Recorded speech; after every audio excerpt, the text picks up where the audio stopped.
In the humid dusk of December 1960, in the bustling district of Gia Dinh, Vietnam, a boy was born who would one day walk not only the world's roads, but also the harder path of inner peace. His birth name was Quang. Later, destiny gave him a name in the ancient language of the Buddha, Ritnaguna, jeweled virtue. From a young age, Quang felt life more intensely than most. While other children played beside the canals of Saigon, he often sat quietly and watched leaves drift on the water. He sensed impermanence before he had a word for it. He felt life was more than markets and street noise. He felt a deeper current beneath everything. That feeling grew into a hunger for truth. When he was 12, Quang told his astonished parents he wanted to become a monk. In Vietnam, people respected monastic life, so the wish did not shock them. Still, his calm voice and steady gaze made one thing clear. This choice was not temporary.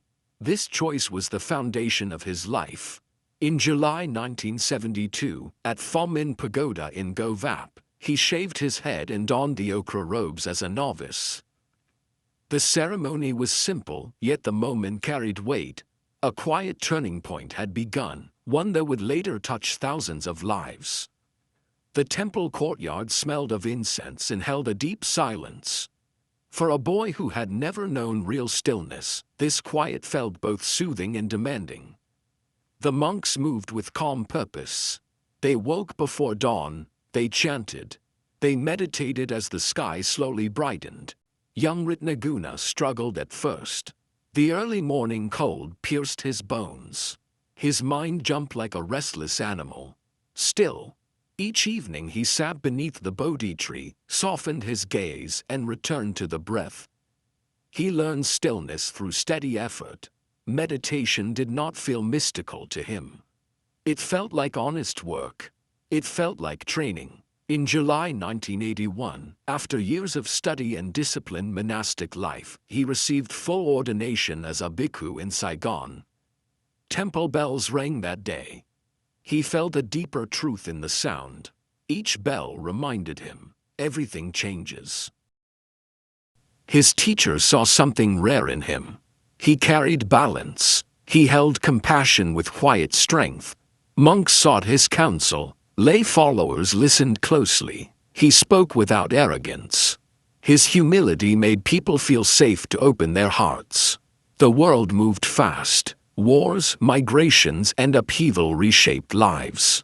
Vietnamese communities scattered across borders, carrying home in food, music, language, and faith. Within this diaspora, Ritnaguna felt a clear call to serve. He traveled to the United States and eventually settled in Fort Worth, Texas, at Hong Dao Temple. There he became president of the Vipassana Bhavana Center, a place for meditation, study, and community. For Vietnamese refugees and for Americans alike, the temple became a refuge. Fort Worth felt nothing like Vietnam.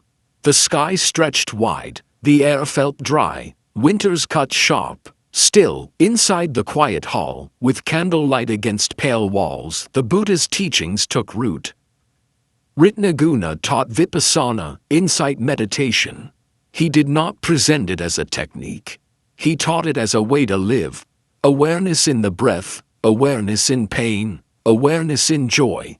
If life includes suffering, then awareness becomes the path through suffering. Students learned physical stillness first. Then they learned emotional stillness. They saw how the mind pulls toward past and future, like a river that never stops moving. They learned how to sit beside the river without falling in. Ritnaguna did not act distant or unreachable. He felt steady and grounded, like the earth. Years in the monastery gave him patience. Years in the West gave him flexibility. Western students arrived with questions that were not academic. They carried grief, trauma, and pressure. Some carried ambition disguised as spirituality. Ritnaguna listened first and spoke second. He rarely spoke about himself. Many monks do not. Still, his silence taught as much as his words. Students learned how to meet their own shadows without fear. One evening, a student asked, "Venerable, I try to meditate, but my thoughts wander all the time. How do I stop them?" Ritnaguna smiled with understanding. "Thoughts are clouds," he said. "You do not stop clouds. You watch them pass." The student sat quietly and felt something new. Struggle did not mean failure. Struggle was part of the path. By 2025, a new initiative took shape: the Walk for Peace. The world felt loud, divided, and heavy with unrest. People needed more than speeches. They needed presence, courage, and footsteps. This time, the person leading the journey was not Ritnaguna himself. It was his devoted student, Bhikkhu Pannakara. Ritnaguna watched quietly as Pannakara prepared. Years of training and guidance shaped Pannakara into a monk ready to walk into towns and into human suffering without losing his center. Ritnaguna's mentorship stayed subtle but strong. He offered guidance in quiet conversations. He reminded Pannakara that leadership begins with self-awareness. Before the walk began, Ritnaguna told him, "Peace is not a title you earn, Pannakara. Peace is a path you walk, one step at a time, with awareness and compassion." Pannakara bowed and carried those words into each breath and each step. The journey began quietly. Monks, lay people, elders, and children joined. They moved through small towns, cities, and open countryside. At times, Ritnaguna walked short segments. More often, he stayed in the background, guiding without seeking attention. Along the way, people brought every kind of human experience: joy, sorrow, anger, fear, hope. Pannakara taught them to breathe through difficulty. He taught them to soften anger into understanding. He taught them to see each moment as a chance to act with compassion. At a rest stop in a small Texas town, a woman approached Pannakara with tears. Her husband had died the year before. Grief weighed on her every day. Pannakara knelt and listened. Then he said softly, "Grief is love in another form. You honor what was by holding it gently, without clinging and without resisting." From a distance, Ritnaguna watched. He felt quiet pride. He saw his student embody what they had practiced for years. The Walk for Peace reached beyond the United States. In Sri Lanka, a land rich with Buddhist history, Pannakara was welcomed by monks and lay followers. Ritnaguna was not present, yet he had prepared Pannakara with careful advice. He emphasized humility, clarity, and the skill of witnessing suffering without judgment. At sunrise beside the Indian Ocean, Pannakara addressed a crowd. "Peace does not come from outside. Peace begins within, in our breath, in our attention, and in our willingness to see life clearly." Each step is a prayer.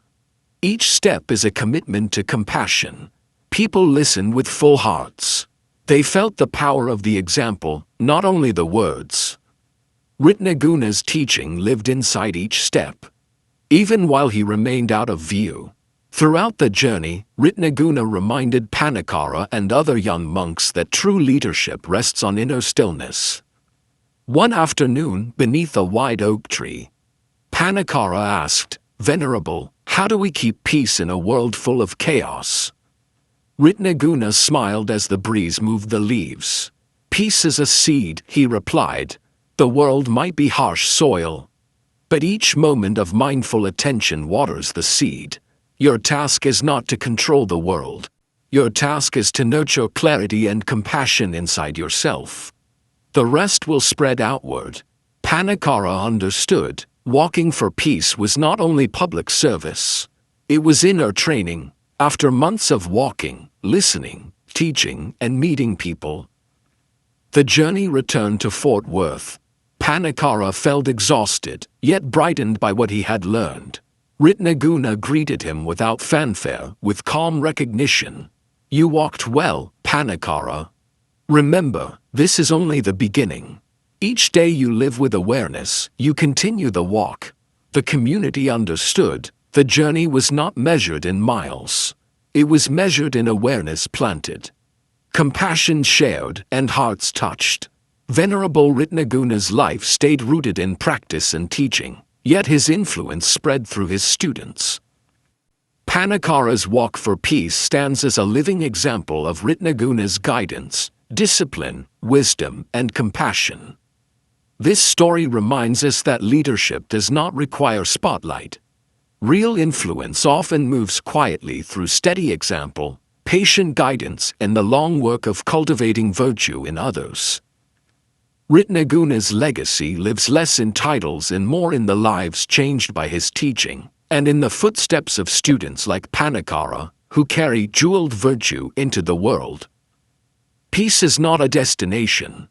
Peace is a path, and step by step the teaching continues to shine. If this story touches you, I want to ask something simple. What are you most curious about in this journey?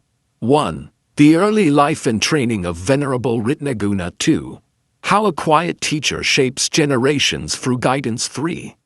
How inner stillness turns into action for peace. Please leave a number, 1, 2, or 3. Thank you for reading with a sincere heart. May your path be steady, clear, and peaceful. Namo Buddhaya.